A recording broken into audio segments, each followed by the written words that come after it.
listening to Your Secret is Safe with Me, non-judgmental talk about infidelity with Dr. Marie Murphy. If you're looking for new perspectives on complicated relationship issues, you've come to the right place. Days go by, they're crawling by. Hi, everyone. I'm Dr. Marie Murphy, and I'm a non-judgmental infidelity coach. If you are cheating on your partner or having an affair, or you're the other person, or you're engaging in anything you think counts as infidelity, I can help you deal with your feelings, clarify what you want, and make decisions about what you're going to do. No shame, no blame, no judgments. When you are ready to start dealing with your infidelity situation in a way that you feel great about, I can help you do it. There are 2 ways you can have me as your coach. We can work together one-on-one via Zoom, or you can enroll in my self-guided course, You're Not the Only One. To get started with either of these options, go to my website, mariemurphyphd.com. Together, we will find you some relief and a clear path forward. In today's episode, I'm sharing a conversation with a longtime podcast listener who calls herself Scarlett about her infidelity situation. Scarlett speaks honestly about the challenges she experienced within her infidelity situation, but she also shares what she gained from her experiences. And she talks about how she's gotten to a place of being not just okay, but better than okay in the aftermath of her infidelity situation, even though she is still dealing with a lingering challenge related to it. So many of the stories we hear about people's experiences with infidelity emphasize how awful infidelity is and how it destroys people's lives, and how if you've engaged in infidelity, you're doomed to be miserable forever. But even if those kinds of stories are true or have elements of truth within them, they aren't the whole truth. They aren't everyone's truth. So I'm tremendously grateful to Scarlett for sharing her story and for helping us change the collective conversation around infidelity. And I hope you enjoy listening to our conversation. Scarlett, it is such a pleasure to be talking with you today. Thank you so much for joining me. Marie, great to be here. So Scarlett's here because she generously agreed to talk about her experience with infidelity and how her infidelity situation has worked out rather well, shall we say. We'll get into a lot more nuance, of course. But let's begin at the beginning. What was your situation when your infidelity situation began?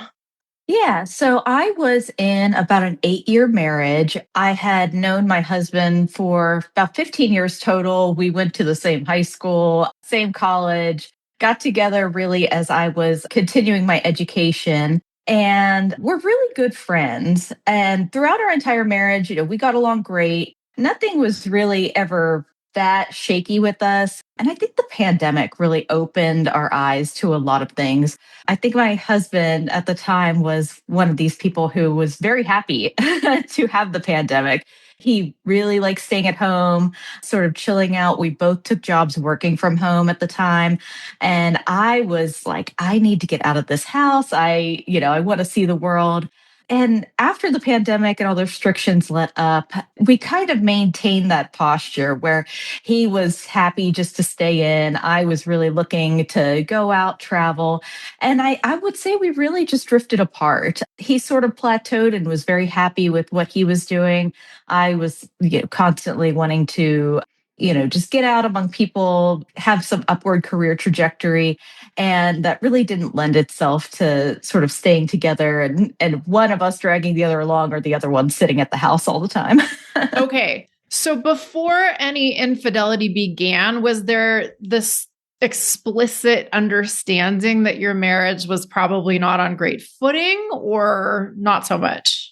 I think we had conversations during the pandemic that did shed some light on that. And afterwards, I would say that we probably didn't communicate very well, or at least I didn't communicate that I was really unhappy in the marriage until after the affair started.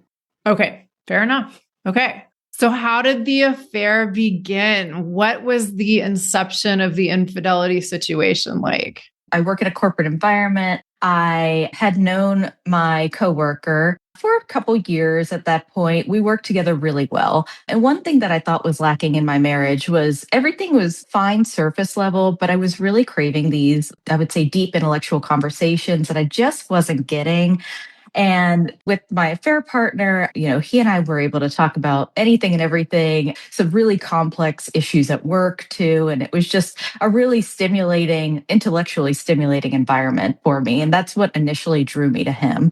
We started hanging out after work events. And then there was one event in particular where we started talking about the state of both of our marriages. And I think that's where we both opened up to one another and started confiding in each other that way. Sure. Yeah. So what happened after that? How did things evolve from there? Yeah, so we continued to hang out. It turns out he was feeling a lot of the same, I would say, angst in his marriage. He had about a 25-year marriage at the time. I, of course, was in my 8-year marriage.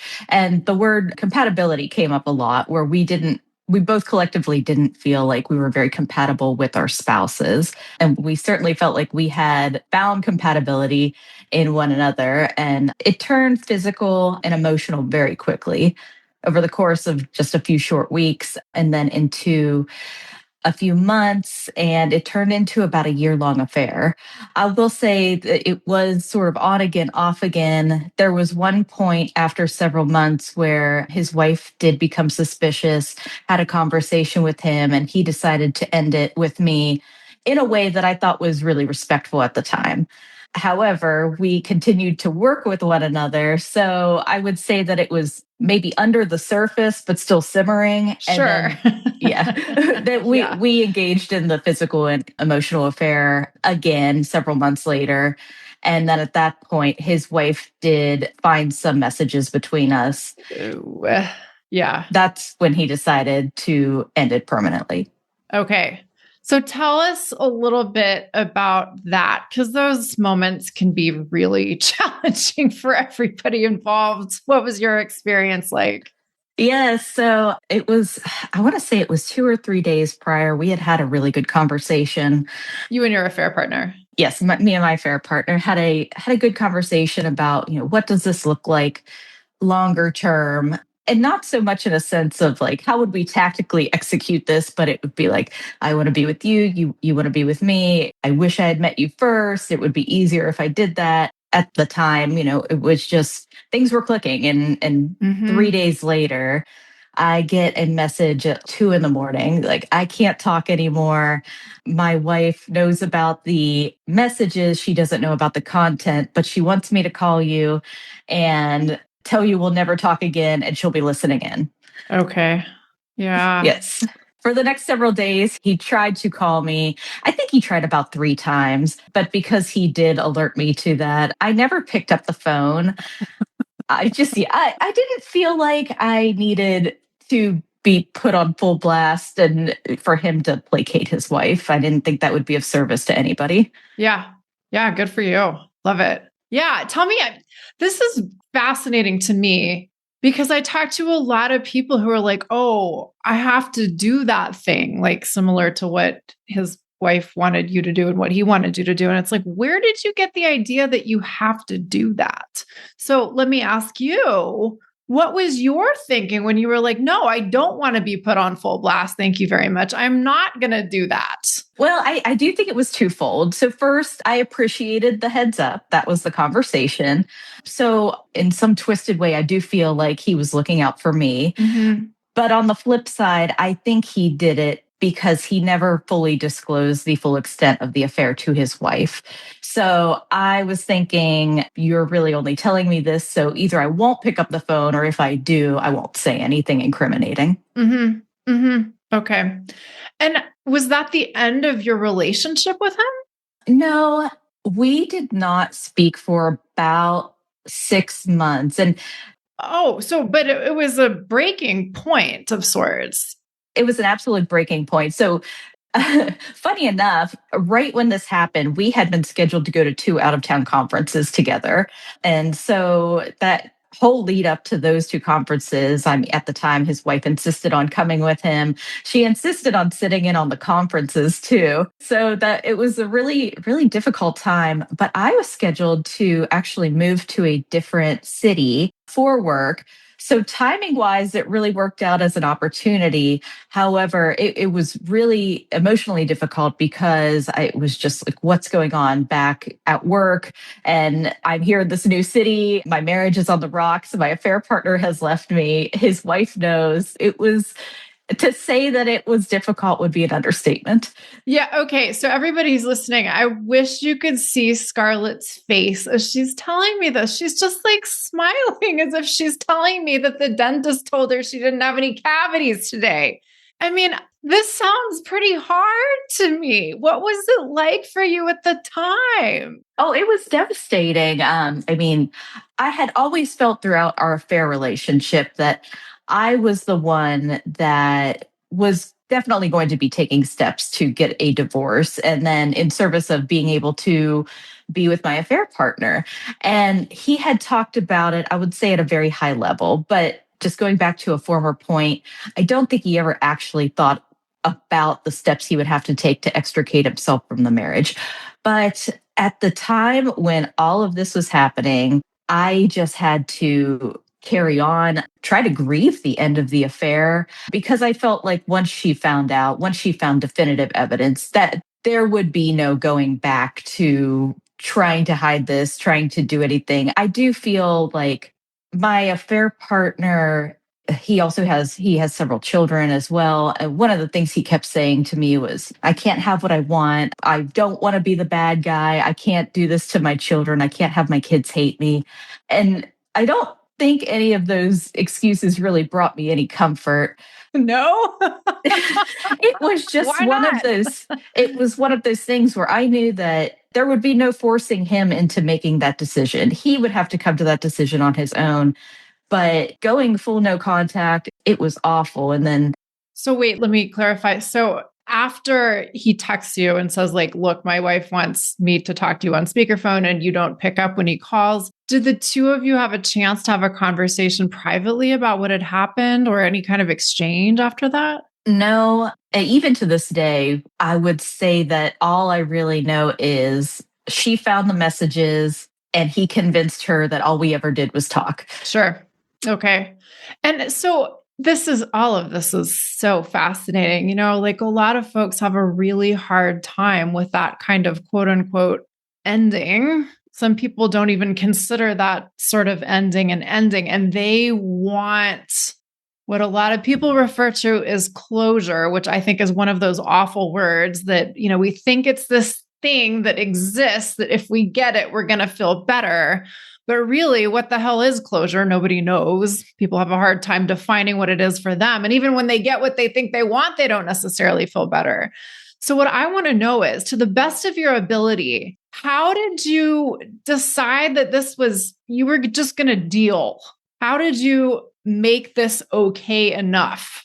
That is an excellent question. I think in some respects, I'm still even trying to figure it out. And I think when I realized I wouldn't get closure, and I do want to caveat this because I think I probably got more closure from him later on than most people do. We actually had a conversation not that long ago after a work event where he came out and said, I think about my decision every day. Being with you was some of the best times of my life. Same thing, I couldn't have my kids hate me. And I would say if that conversation had happened right after his wife had found out, I would probably still be reeling from it. But after several months and even over a year later, he may think that, and I think this is what gave me closure. He may think all these things. He may think about me and us and our potential every day. But if he's not taking any action towards that, he actually said to me, so you've moved on. That's it. You're done. And I said, what other choice did I have? You're in your ostensibly committed marriage, and that doesn't really leave a place for me in your life.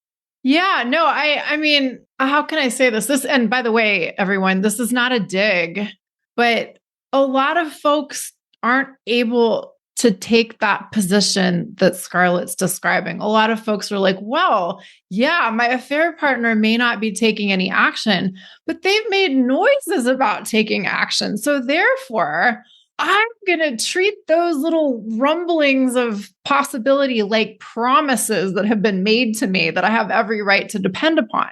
And you didn't do that. You just said, no, like you're not really doing much. Yeah, I think I decided a long time ago that the only way I would even consider even re-engaging in our relationship would be if divorce papers were filed and there was a court date to get divorced. And I have seen no action towards that. And that's just where I stand. It took me a really long time to get there. And it was not without the crying and the sobbing and just like feeling incredibly hopeless. But I think the main thing I learned from this and maybe the closure, quote unquote, conversation is you trying to think of how to phrase this. Do your best. We're all improvising here. I spent a lot of time focused on what he was thinking and what was concerning him, and not enough time really focusing on myself and my wants. And what I knew I didn't want, especially having gone through my own divorce, was the opportunity to be in another affair with him. If we were going to do this, I wanted to have an above board relationship with this person. But when I saw absolutely no action being taken, I mean, talk is pretty cheap. And I never saw him take any action towards wanting to be together in a sense where we could be out and open about it. Right. I mean, I think you put that really well. And again, I just want to applaud you for taking action on what you saw. That's not a small thing. No, and it took a long time to get here. Well, hang on. Okay, so let me ask a few timeline questions. So he tells you that his wife wants for him to talk to you on speakerphone. He calls a few times. You don't pick up. Had you already moved to a different city? This was all happening at the same time.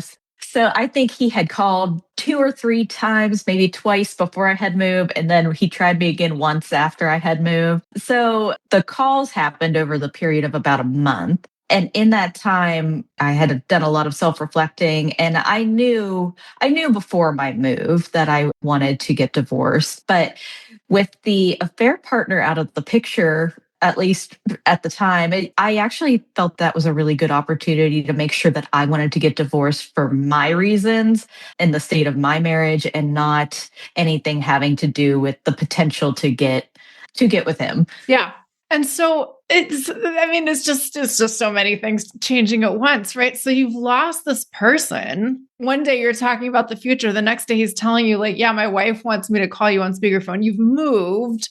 You're considering ending your marriage. Tell us a little bit about how you went about getting unmarried. Oh, it was not long after I moved. The holidays were coming up, and I thought I really just owed it to myself and my husband to have the conversation that this is really difficult, but I don't feel like I want to be married to you anymore. And I have to give my now former spouse a lot of credit. I think one of the best things he did, he didn't like sink into himself, try to get me back or anything. He looked at me point blank when we were having that conversation and said, if you don't want to be married to me, I don't want to be married to somebody who doesn't want to be married to me. And then we started on a few months of no contact while we were preparing to file. So it was kind of a wonky holiday season, to say the least.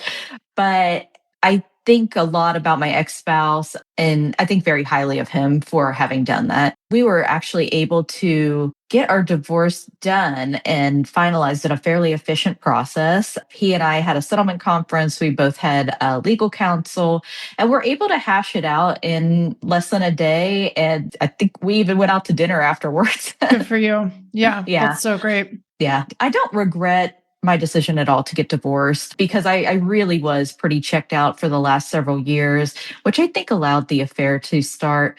And I will say, I don't regret the affair either, just as hard as it was, especially during that time period, again, where the wife had discovered, well, partially discovered, and then the affair partner and I aren't talking. My husband and I weren't talking. I'm in this new city. I'm taking this new job.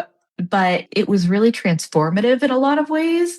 And it's opened so many doors that would have otherwise just been shut. So I want you to say more about that because what you're describing is exactly the kind of scenario that a lot of people are terrified of. Like, oh my God, maybe things won't work out with my affair partner and they won't work out with my committed partner. And then maybe I'll have to move for some reason. I mean, you'd chosen to move. And oh my God, my entire life will be different and I will have no terra firma to put my feet down upon. And oh my God, like if that were my situation, I would just implode, right?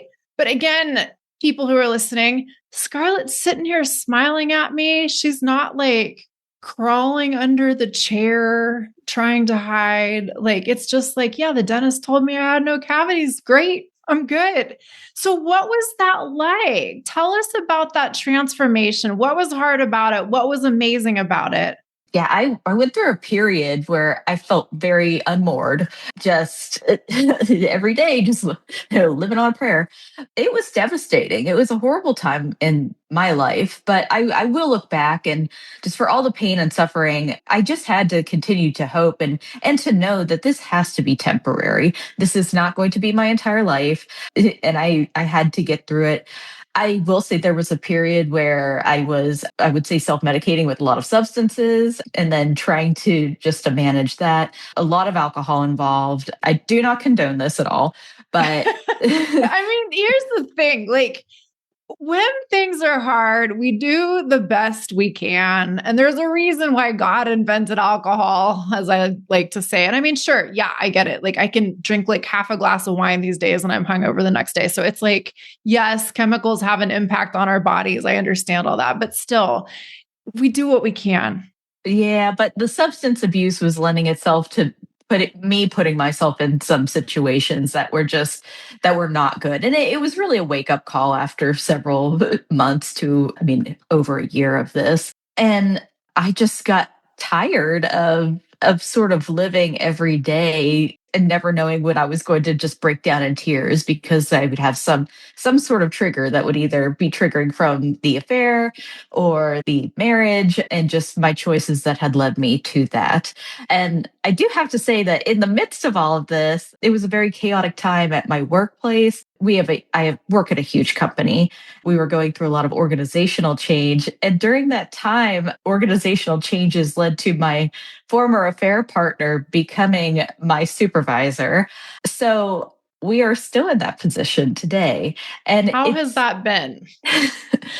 It has been awful. I devote a lot of energy to looking for new jobs. Job market's not great right now, but again, it's just, I have to have hope. I'm not going to be in this job forever. I'm not going to be in this job 5 years from now. We've had to put a lot of separation between one another. I have asked that he only contact me via email. He's not respected those boundaries very well, but at the same time, I'm in a much better place today than if this would have happened a year ago. Mm-hmm, mm-hmm. What do you think has been helpful for you in just keeping on with the day-to-day when this is your situation? I know the biggest thing is that I've actually met somebody else that keeps me very grounded. And with my energy and focus on, I'll say, my new partner, that has really helped me, again, see that what my affair partner was offering, which was nothing, is nothing compared to this new man that is in my life. He and I are just so in sync. We're able to talk about how we're feeling, what we want.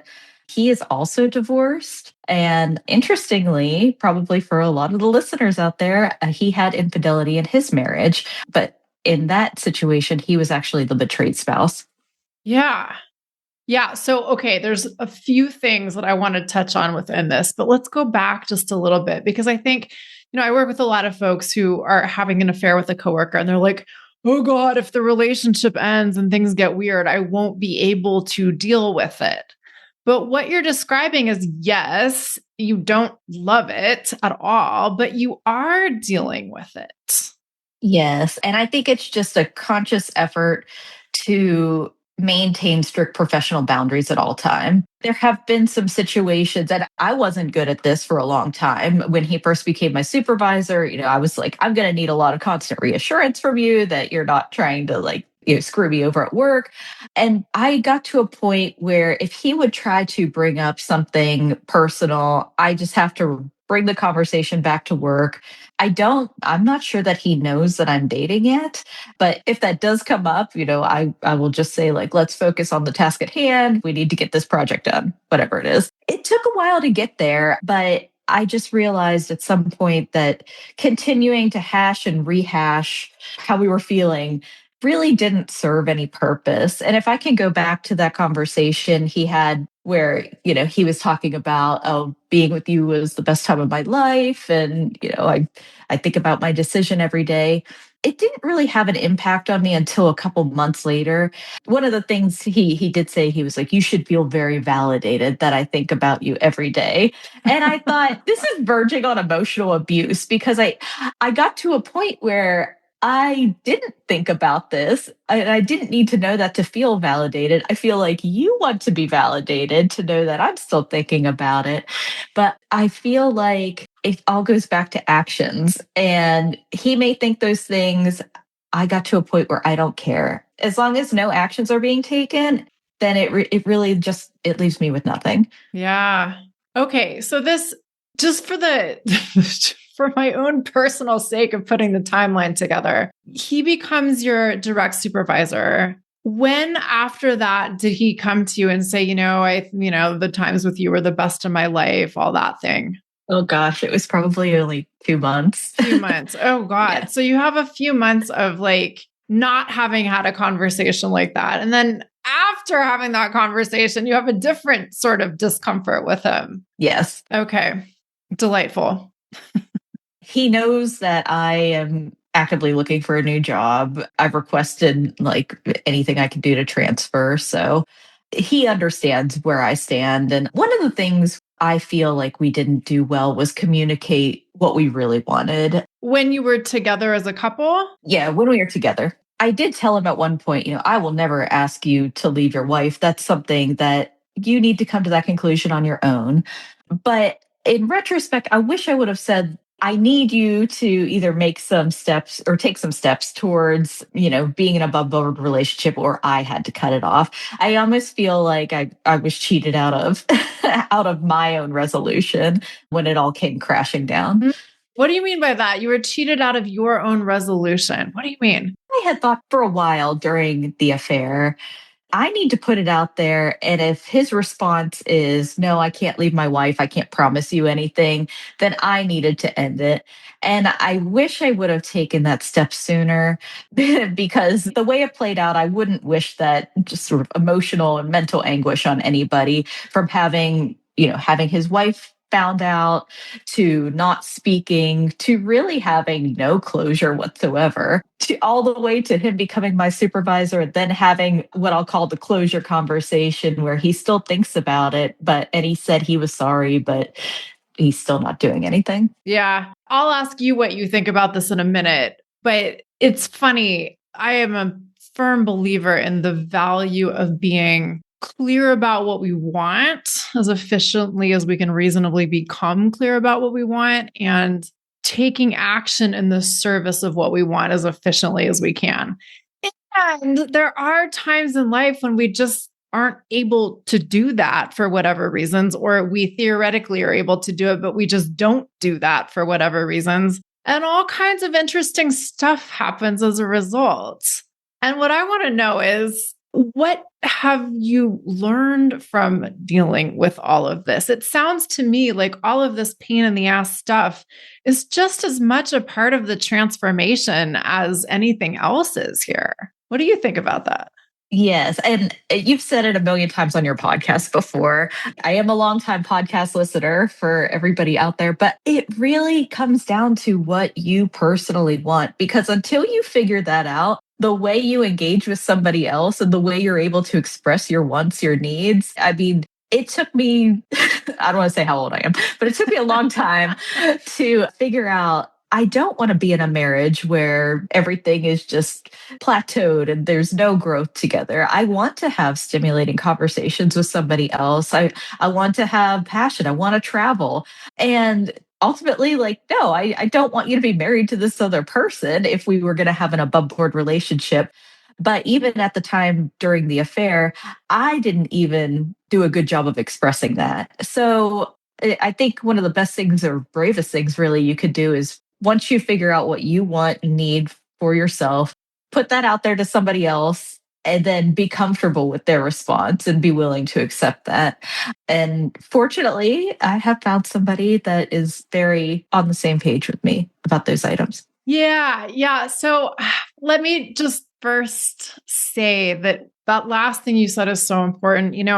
Sometimes we think that if we have the wherewithal to discern what we want and the courage to articulate what we want to someone else, then therefore we should just get it.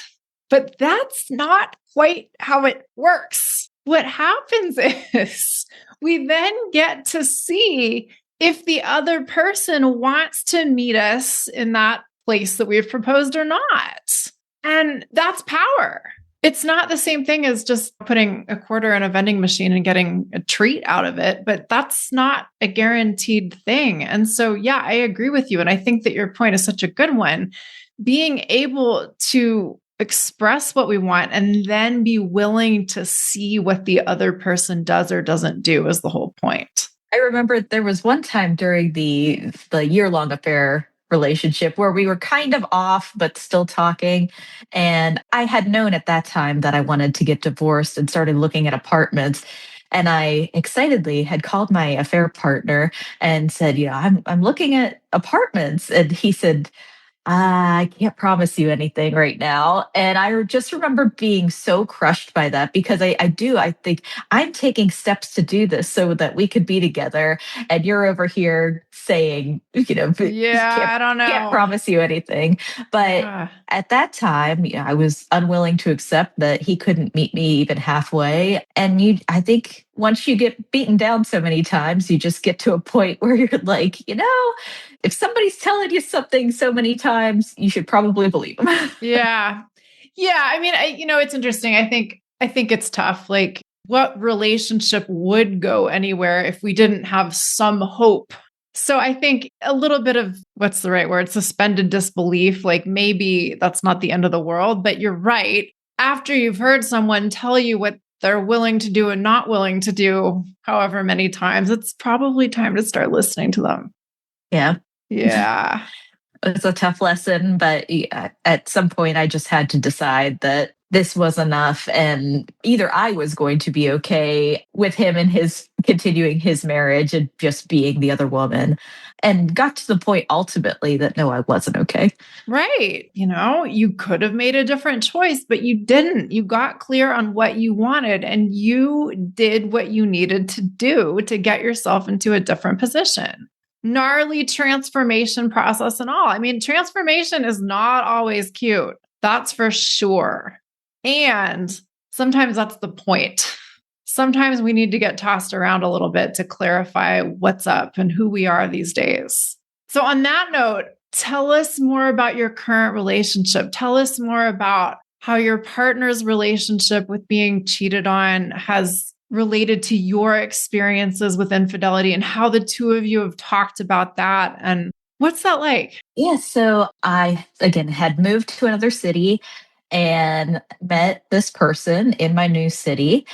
And we just hit it off one night. I knew he had been divorced for several years. He had 2 children. And then we started going out, having dinners, and it got to a place where we started feeling comfortable with one another to talk about our respective divorces. And I told him everything that was going on about my divorce. I didn't openly discuss the affair when we were first starting to talk, but he had mentioned that his former spouse had some mental health issues and also engaged in an affair, which he had discovered pretty quickly. and then put years after discovery trying to focus in couples counseling, the whole 9 yards.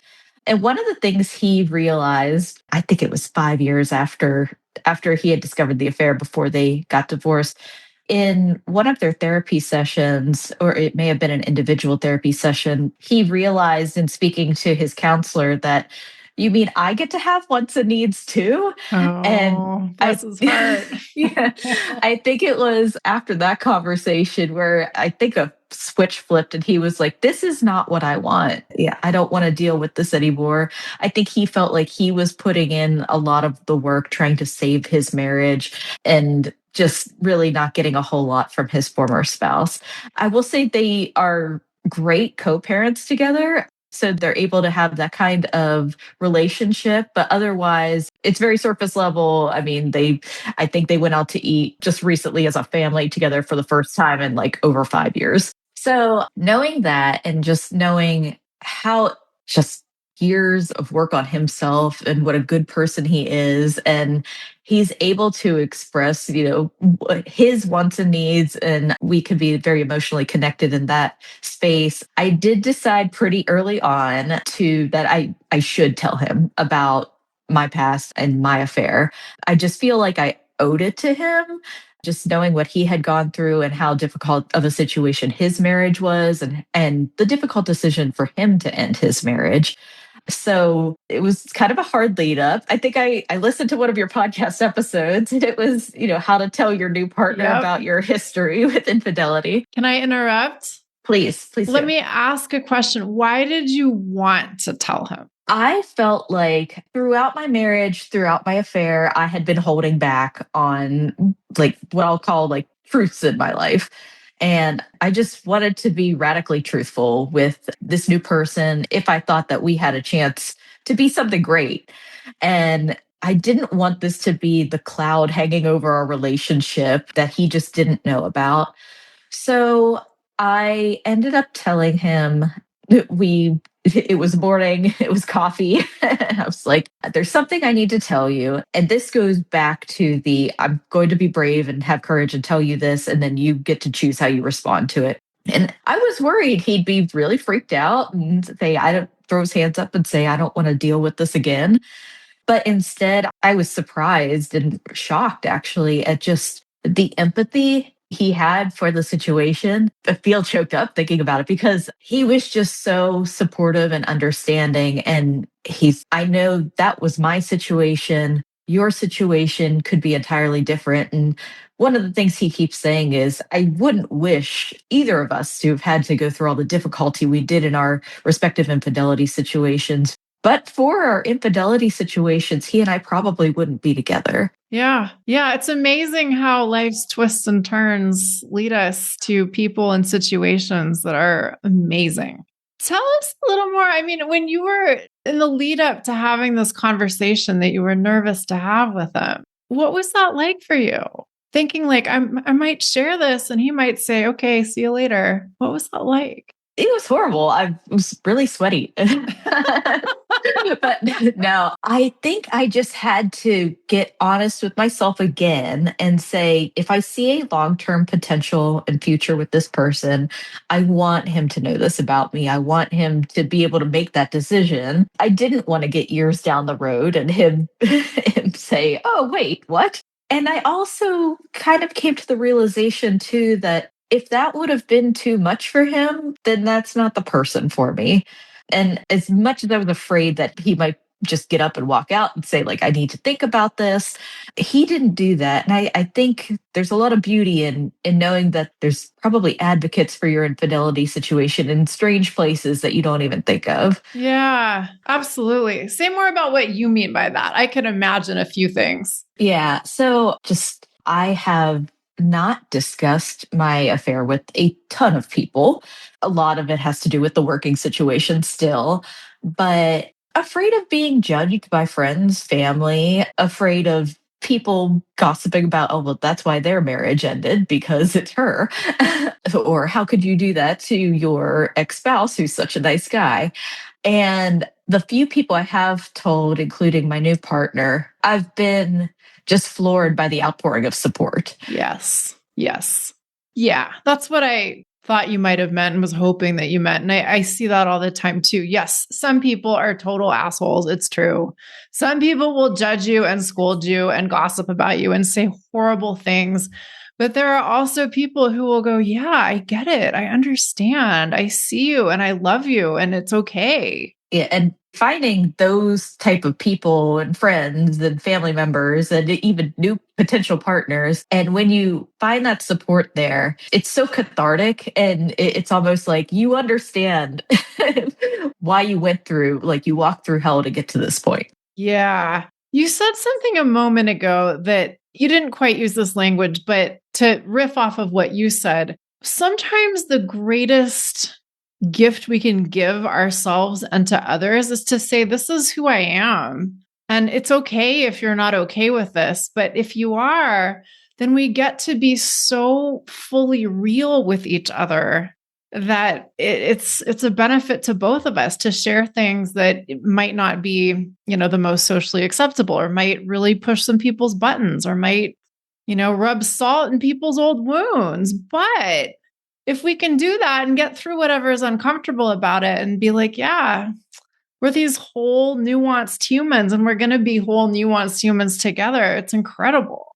Yeah, absolutely. I was just thinking about this. So I held back a lot in my marriage and expressing, again, not communicating my wants, desires. And I don't know that I knew exactly what that was at the time. I held back in my affair. I don't want to hold back anymore with somebody else. And when you find somebody that you don't have to do that with, I mean, it is a whole new experience that I quite frankly didn't know was out there. I think I'm just starting to understand what love and consideration is after my whole life, and all of these experiences really brought me to this. Yeah, it sounds like it. It's interesting that you say that. One of the things that I used to say on the podcast a lot, I don't know if I've said it lately, is it's pretty hard to be faithful to another person if you can't be faithful to yourself first. But interestingly enough, we often learn what it means to be faithful to ourselves through our relationships with other people. What have you learned about that through your first marriage and your affair and your current partnership? I think always worrying about being judged or not presenting yourself in the best light. I mean, now I have somebody like I could be raw and messy and real with, and it is eye opening. And I'm just very excited about where this takes us. And I think he feels the same way. There's not a whole lot of holding back. And we've had some difficult conversations. I mean, starting with our infidelity situations, but it's so enlightening to be able to be. I know you talk a lot about above board relationships, but I would even go a step farther than that and say like an above board relationship just in itself, where I'm not worried about telling you something about me that you might take wrong or get judged by you. Or it's a brand new experience for me. I love it. It's super fun. And I just can't wait to see where it goes. That's amazing. That's amazing. I love it, Scarlett. So part of the reason why I've had Scarlett on the show today and why I'm doing interviews like this with other guests is to give people real life examples that infidelity doesn't have to lead to the demise of your entire life, even if it may make for some difficulties at times. So just to kind of recap, I think what you said earlier, or maybe we said this via email, but you and your ex-spouse are on good terms. Yes. He does not know about the affair. And that is one thing I wanted to mention. When I made the decision that I knew I didn't want to be married anymore, I knew I had another decision to make, which was either tell him about it and we get divorced anyway, or don't. And ultimately, I decided that it didn't make sense to tell him about it. I didn't want to cause any more emotional turmoil. And while I think he suspects, that's going to be my burden to carry. Sure. Yeah. Yeah, I totally get it. I mean, some people have a real, how can I say this? A real like honesty crusade that they're on. And, that's If that works out well for you, that's great. But my belief is that the primary thing you need to be honest with someone about is whether or not you want to be in a relationship with them. If you're married to somebody and you don't want to be married to them anymore, that is the material fact that you need to tell the truth about. The infidelity stuff, secondary. Absolutely. Yeah. And I am glad that was the decision I made because I think it's lent itself to us being able to have a good relationship now. I mean, it's no more than let's go to dinner and catch up on our dogs. But it doesn't need to be anything more than that. I mean, that's great, right? Yeah. And as we know, your ex-affair partner is living the life of the successful businessman / family man. He's okay-ish, aside from missing you, it sounds. And you've got your new partner, and it sounds like he and his ex are on very good co-parenting terms and okay terms otherwise, and everybody's okay. Yeah. Better than okay. Absolutely. I think better than okay, verging on great. Yeah. My new partner and I still, I would say relatively new, but I've met his children, get along well with them. And we are actually planning to travel a lot internationally coming up. And it's just making longer term plans too. We live in separate cities, but not that far away from each other right now. But looking forward to the future, talking about potentially making a move and moving in together. Oh, that's so exciting. Scarlett, is there anything else that you want to tell people listening about your experiences or what you've learned from them or anything related that we haven't quite touched on yet? I think we've covered this, but I'll just reiterate when you are in this type of situation, no matter what it is, I spent so much time thinking about what my affair partner was doing, how my husband was going to react, what my affair partner's wife was thinking. I didn't focus enough on me. And I think that prolonged my suffering. And if there is any way to refocus your energy on yourself, figure out what you want, that will serve you the best overall in the long term. I'm good today. I was not good for a long time. And finding your podcast really helped me. It's a service. I'm really grateful and thankful for it. Well, I'm glad you found it. And thank you for saying thank you. And thank you for making that point. I think you're absolutely right. When we're in the midst of a confounding infidelity situation, it can be really easy to focus on what's going on with everybody else who's involved. But you're right. Your job is you. And we got to control the things we can control. Yep, you got that right. Thank you so much for joining me today. It's been such a pleasure talking with you. Thanks, Marie. It's been an honor. All right, everyone. That is just about it for today. Another big thank you to Scarlett. I am so grateful to you for being willing to share your story on this podcast. If you are ready to start dealing with your infidelity situation in a way that you feel great about and you want my help doing it, let's get started. There are 2 ways you can have me as your coach. We can work together one-on-one via Zoom, or you can enroll in my online course, You're Not the Only One. The rest of your life, beyond the drama and difficulties of your infidelity situation, is waiting for you. Thank you all so much for listening. Bye for now. Thanks for listening to Your Secret is Safe with Me with Dr. Marie Murphy. Make sure to click subscribe to get updates on our latest episodes.